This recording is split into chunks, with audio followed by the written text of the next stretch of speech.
6 Minute English. From bbclearningenglish.com. Hello and welcome to 6 Minute English. I'm Neil. And I'm Sam. And in this programme we're looking at the word objectification. Objectification is when we reduce people to objects. An example of this is advertising in the media, and in particular the way women have been shown.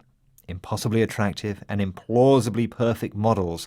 In adverts and in movies and on TV, you are much more likely to see naked or half-naked women than men. Objectification can lead to issues in society, such as inequality and discrimination. Objectification of women is a problem. But what about the objectification of men? Before we hear more, it's time for a question. Today's question is, on British TV, in which decade was a completely naked man first seen? Was it A, the 1940s, B, the 1950s, or C, the 1960s? What do you think, Sam? I'm going for the 60s. I'll give the answer later in the programme. Now, Sam, do you know the TV programme Love Island? Yes, it's a kind of dating show, and all the contestants, men and women, spend a lot of time in their swimming costumes, and they've all got perfect bodies. Yes, that's right. It's a programme that seems to objectify men and women equally. But is that a bad thing? Dr. Peter Lucas is Senior Lecturer in Philosophy at the University of Central Lancashire. He spoke on this topic on the BBC's Woman's Hour programme. What does he suggest might be the advantage of featuring men with perfect bodies? If you look at the impact of TV series like Love Island, for instance, the producers of that programme have described it as being aspirational for their audience. It's presenting role models, it's presenting models that people are supposed to aspire to. Now, many women thinking about the male bodies on display there might think, well, if it means that more men get off to the gym and sort of look after themselves physically, surely that's a good thing. So, what might be an advantage of these highly fit athletic bodies on show? Dr. Lucas suggests that seeing those bodies might encourage men to go to the gym and work hard to improve their fitness and health, and that could be a good thing.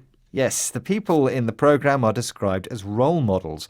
A role model is someone whose behaviour is seen as a good example for others to copy.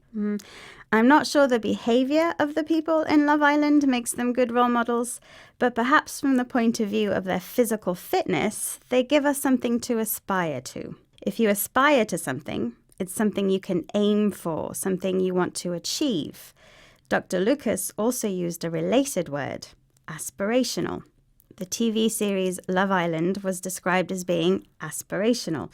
It shows a lifestyle that people would like to have, something they might aim to achieve. But there are also dangers to encouraging people to get to the gym. Here's Dr. Lucas again. But also, it's likely to generate higher levels of narcissism, self-consciousness. Becoming obsessive about your appearance is not particularly an attractive feature either in men or in women. And I suspect that that's impacting on men's behaviour in a way which is detrimental in the same sort of way that it's been detrimental for women really for decades. He talks about behaviour that is detrimental. This means behaviour that has a negative impact. What behaviours does he say are detrimental? If people become obsessed by their appearance, it could lead to narcissism. This is a condition where you spend so much time focusing on yourself, your own looks, your own body, that you stop caring about anyone else. And because it's very, very hard to get that kind of body, it can also lead to people being very self-conscious. They might become embarrassed about their bodies and lose confidence in themselves as a result. Right, it's almost time to review this week's vocabulary, but before that, let's have the answer to the quiz. In what decade was the first naked man seen on British TV? Was it A, the 1940s, B, the 1950s, or C, the 1960s? What did you say, Sam? I said C, the 60s. I'm afraid the revolution had come earlier than that. The correct answer is the 1950s. It was a 1957 documentary called Out of Step, part of which was filmed at a nudist colony. Now time for our vocabulary. Our first word was objectification. This is the noun for when we reduce a human being to an object.